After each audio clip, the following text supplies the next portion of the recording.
Birding the Palm Beaches is brought to you by Discover the Palm Beaches. Check out thepalmbeaches.tv to learn more. On this episode of Birding the Palm Beaches, we're going to explore two of the most pristine natural areas in Palm Beach County in search of bobwhites and painted buntings. And along the way, we're going to stop by the coast in search of magnificent black skimmers. Let's go, birding the Palm Beaches.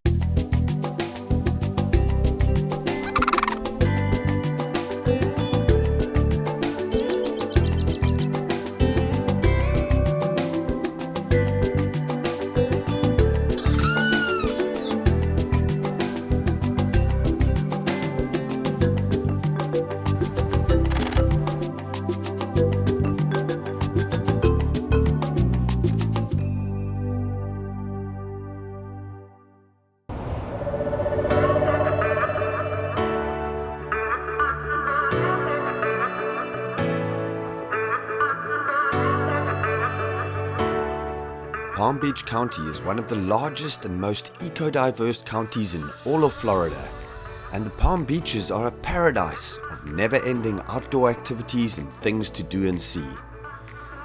An unmatched landscape of first-rate birding, incredible wildlife management areas, year-round fishing, a multitude of water sports, and exceptional beaches make this the best place to experience Florida.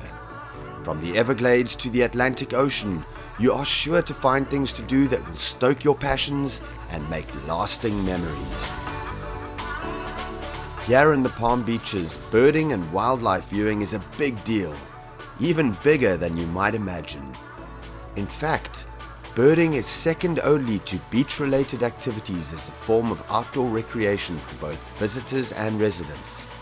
If you're already into birding, you probably know that Florida and Palm Beach County is considered one of the best places in the world for this activity.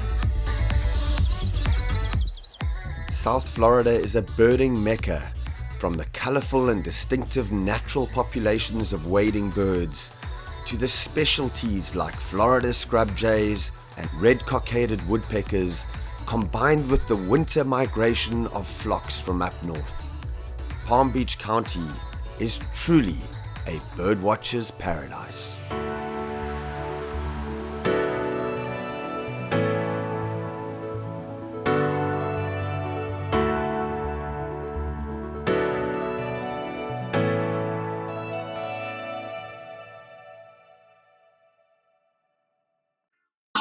Birding the Palm Beaches is brought to you by Discover the Palm Beaches. Check out thepalmbeaches.tv to learn more. Palm Beach County's natural areas are home to some great birds.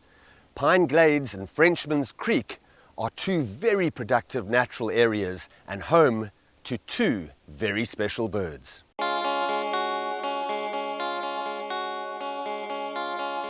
Now, these ephemeral wetlands are not only important for birds, but a whole diverse variety of other wildlife, like bobcats. And here this morning we've got fresh footprints of a nice bobcat that's been walking down, probably had a drink of water here and is now headed back into the thick scrub.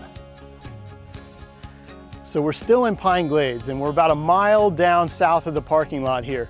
But I wanted to come down here and highlight this habitat here, this low grass and low palmetto and scattered pines. And this is a great spot to come and look for the northern bobwhite. So bobwhites used to be really numerous here in South Florida all throughout the state, but FWC is actually asking the public to report sightings now because their range has contracted so much, and the reason for that in large part is fire suppression. So the actual fact that we are reintroducing prescribed fire here on our natural areas, this land here we're standing in did not look like this 10 years ago. It was grown up, bushes all over the place, palmettos, but with the reintroduction of fire and management, we have this low grass here and low palmetto habitat that the bobwhites love. And now this is one of the best places and most consistent places where you can come out in the springtime and hear these birds, and if you're lucky, even see one.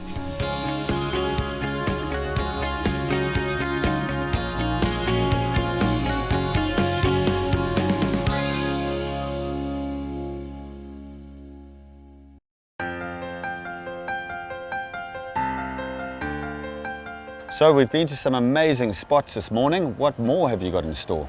So we just drove about 20 minutes from Pine Glades and we're back east here at Frenchman's Forest Natural Area. This has got an amazing mixed hardwood canopy forest. So today we're going to be checking out some of those songbirds, some more of the warblers, and see if we can luck into maybe some painted buntings, maybe some of those tanagers, some of those species.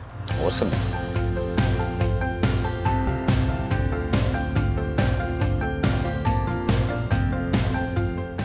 All right, so James, I wanted to bring you out here because when you visit Frenchman's, no visit is complete until you make a stop here on the observation platform overlooking this lagoon. And as you can see, there's mangroves all around here. So the Intracoastal is only about a quarter mile east of us. We're situated right here between the Loxahatchee River and the Lake Worth Lagoon. And this is a great spot to come and get a few wading birds on your list for the day, and also maybe even luck into a manatee.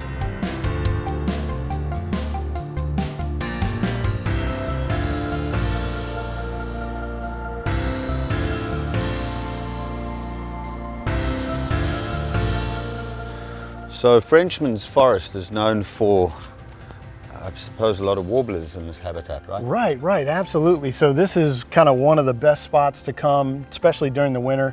See some of those warblers and some of the other songbirds, you know, the painted buntings, the tanagers that winter here. You can see we're canopied by these massive live oaks. Underneath we've got cocoa plum and this wild coffee. There's just a lot of forage for these birds here.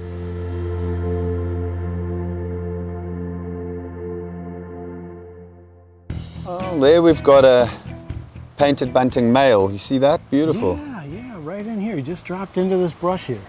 Lovely. And there's a female as well, just behind it. Oh yes, yeah, I got her. On the ground. Just hopped up. That's very cool. Nice. Painted buntings. What beautiful birds. I mean, the color, it just looks like something out of a storybook, you know? It doesn't look real. Beautiful male painted bunting. What a stunning bird. Look at the colors on this bird, nearly every color in the rainbow. Blue, red, green on the back. Oh, what a magnificent bird.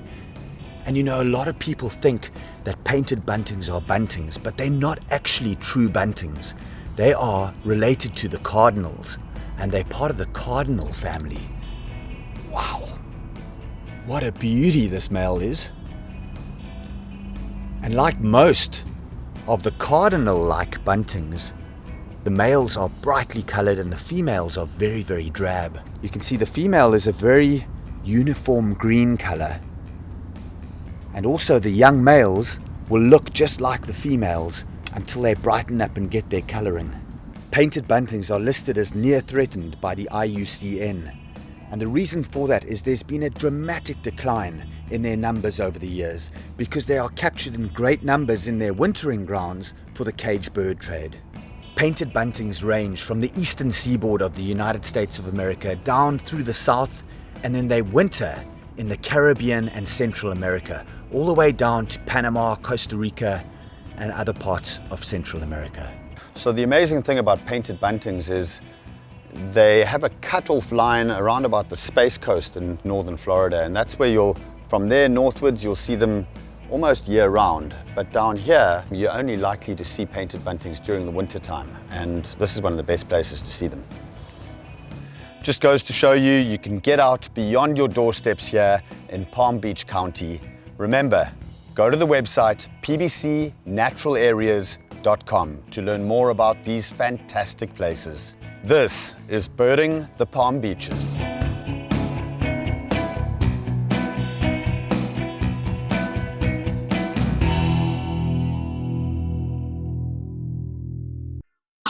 Birding the Palm Beaches is brought to you by Discover the Palm Beaches. Check out thepalmbeaches.tv to learn more. This is Kyle Rossen from Mang, and he does some pretty cool stuff with mangroves. Tell us about it. Sure. So Mang is for the environment. We're an environmental apparel brand that gives back. So for every product we sell, we plant a mangrove in your name, and then we give you the latitude and longitude. So today we're actually at our new planting location built by the county, and it's called Tarpon Cove. So today, a lot of people from the community are going to have their first opportunity to plant mangroves grown by Mang. So we're happy and we're excited to do this. It's not every day we get to get out and plant mangroves. These mangroves we've been growing in our nursery for over 2 years. So it's a special opportunity for us to connect the community and also to revitalize our habitat for birds, fish, and aquatic species. So today we're planting over 3,000 mangroves. In total, Mang has planted over 125,000 mangroves worldwide. Wow. So we've had a great opportunity to connect with the community in a lot of ways, just here in the local community in Palm Beach County, and then also to our international projects around the world. Environmentalism is all about giving back, so we put people, planet, profit, right?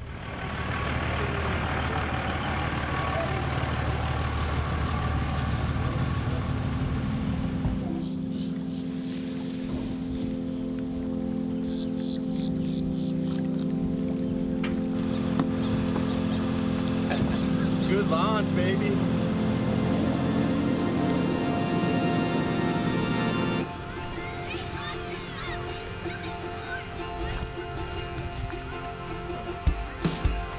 Hey guys, it's Kyle Rawson with Mang Gear, and today we're doing our inaugural planting of Tarpon Cove. This island was built by Palm Beach County in an effort to restore our coastlines. Mang is donating over 1,500 mangroves to this project today, and we're going to be inviting the community with over 100 volunteers to come plant. We've got Spartina going in the ground, red mangroves, and we've got a lot of love for these mangs. Today we're at Tarpon Cove, the latest mangrove restoration project in the Palm Beaches. Benji, tell me what's going on here. All right, so this is really exciting, James. Tarpon Cove, like you said, it's the newest restoration project here in Lake Worth Lagoon. So this is the county's largest estuary, 20 miles in length from north to south, and we've been working hard for decades to restore habitat here. And this is kind of a model of what we've been doing for the last 15 years, which is filling up dredged holes. So these are unproductive cavities within the bottom of the lagoon that don't support a lot of habitat. And we're taking sand and backfilling these and bringing them up to create seagrass habitat, oyster reef, and mangroves. And today we've got 2 islands done here at Tarpon Cove, which will eventually be 45 acres of habitat. And we're gonna plant some mangroves today. Wow, and tell us a little bit why mangroves are so important. I mean, they're great for filtering the water, keeping it clean, correct, and any other benefits? Sure. So mangroves are hugely important on a number of different facets. I mean, obviously you talked about filtering the water quality. The other thing they do is provide nurseries for juvenile fish, right? They're so productive. They're filled with crabs and crustaceans and all this kind of life, and the juvenile fish take shelter here, they feed here, and they grow up before they can go out into the lagoon and then offshore. In total, for these 2 events, we'll have a little over 70 kids from different schools around the area who are going to come out here and help plant mangroves. Some of these schools have actually been raising these mangroves, so they're planting mangroves they've been raising for about a year in pots at their school. And then we also have a couple of schools locally here that are going to come out and keep monitoring this planting after it happens. So we're providing all of those benefits that we talked about, but we're also providing an outdoor classroom for kids to connect with our local environment. That's so awesome. You know, it's so important when we look at living in these sort of urban and peri-urban areas where people really don't get the chance to explore the outdoors. We're now offering an opportunity here right in the Palm Beaches for local kids, local youth, for outdoor enthusiasts to really get out on the intracoastal waterway right in their backyards and enjoy nature. And this is going to be a huge investment for the future.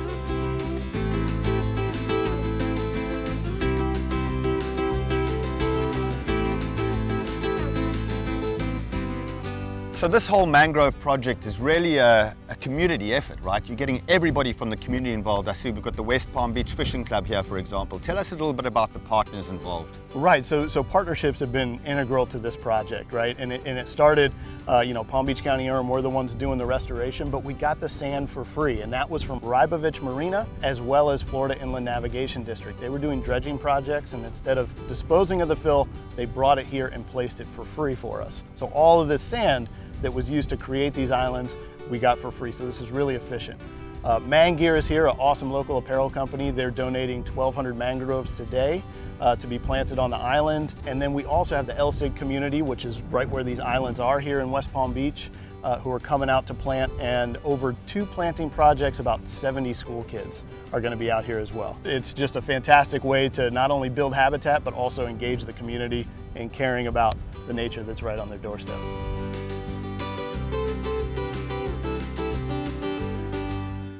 So James, another thing that these mangrove restoration projects are doing, which is getting more and more important, is they're helping to mitigate climate change. So we've lost a lot of mangrove habitat over the last several decades, but mangroves are really a carbon sink. And so they're important for fighting climate change, but the other thing that they do is they help protect infrastructure here locally. And the way they do that is to break up wave attenuation and help to mitigate some of those storm surge effects that we see with this increased storm frequency that's happening as we see climate change kind of progress. So again, I mean, this island here, while it was a struggle for these residents to look at for a couple of years, now it's going to be habitat for fish, birds, just all kinds of species, a living classroom, and it's going to help us in the fight against climate change. And it's going to provide a fishery for all that excellent offshore fishing that we have in the Palm Beaches, correct? Absolutely, you got it. All those baby snapper and grouper and everything that we love to go out and catch, they're growing up right here. So when you say a carbon sink, we're talking about mangroves taking carbon out of the atmosphere and releasing oxygen into the atmosphere, correct? Correct. So they're really a tremendous carbon sink. Well, we all know that together we make the biggest difference, and we start local, we start small, and we hope that these kind of projects spread out, leading by example, correct? Absolutely, James.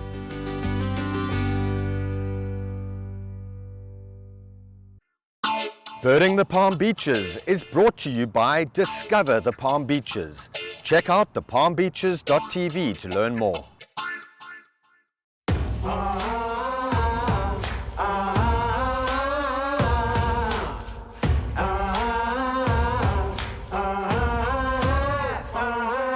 Today we worked with Mang and we did a restoration work on a couple of islands that were created as part of Snook Island's natural area.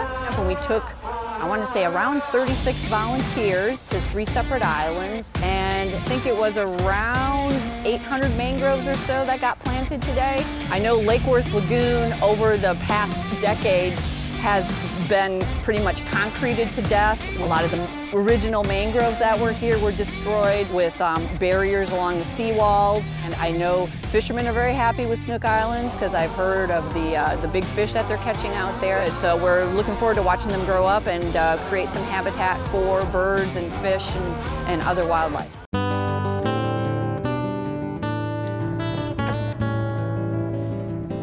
Oh, this is cool.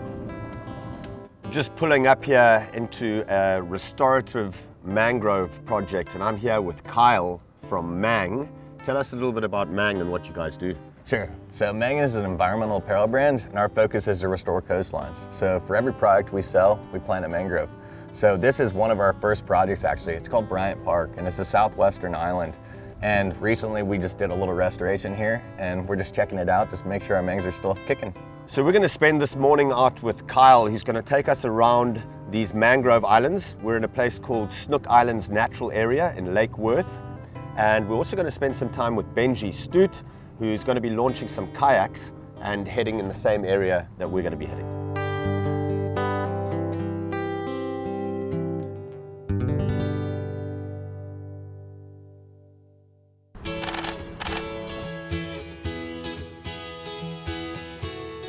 So we've got fish jumping all around here. And another cool bird species that showed up last year in 2019. I think this year is the 17th year in a row that we've had American oyster catchers nesting and reproducing here in Lake Worth Lagoon. But last year we had black skimmers show up. So it's another one of these state-listed bird species. Black skimmers are these incredibly dramatic black and white birds with an orange beak. That beak is shaped just like a knife blade. And if you look closely at them, what you'll notice is the bottom part of that beak is longer than the top. And that's because they use that to feed. So what they'll do is they'll fly over the water and they'll put that bottom portion of their beak in the water and skim that water. And as soon as they feel that beak hit something, they snap it closed and bring it up. And that's kind of how those birds feed. This is the largest bird in the tern family. And so to have them here breeding in Lake Worth Lagoon, on the ground where they're supposed to be after decades of absence, is just another sign that our restoration is doing the right thing.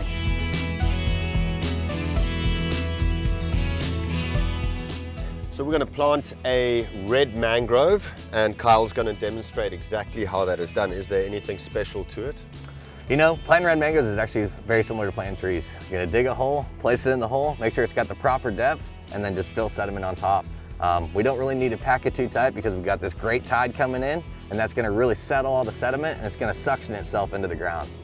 The one difference is we don't need to water them afterwards. That's right. Legit. Legit. All right. So we're just gonna make sure you get the proper depth. So we'd like to make sure that the plug gets about a 1/2 inch to an inch of sediment on top. That'll help suction it down when that tide comes back in. It's better to plant when the ground is dry versus when you're planting in the water, just because that hole likes to fill in on itself. So we try to always plant at low tide or just at the incoming. Make sure we get proper placement, and it'll give us a better idea for where we can see like where the shorelines get exposed at low tide. So every area is going to be a little bit different, but basically we're just going to bring that soil in right on top. You know, everything that we stuck out of that hole, and we're just going to work it, massage it back in a little bit, and then the tide's going to actually level this out over time. So that sediment will begin to kind of just flush in around, and as this tree drops out all its prop roots, the beautiful thing is it's going to grab sediment. So actually this land is going to be built up rather than you know, washing away. Gotcha. Yep. Very cool. So just like that, make sure he's vertical to the sky, and we just planted a mangrove just like that. Awesome.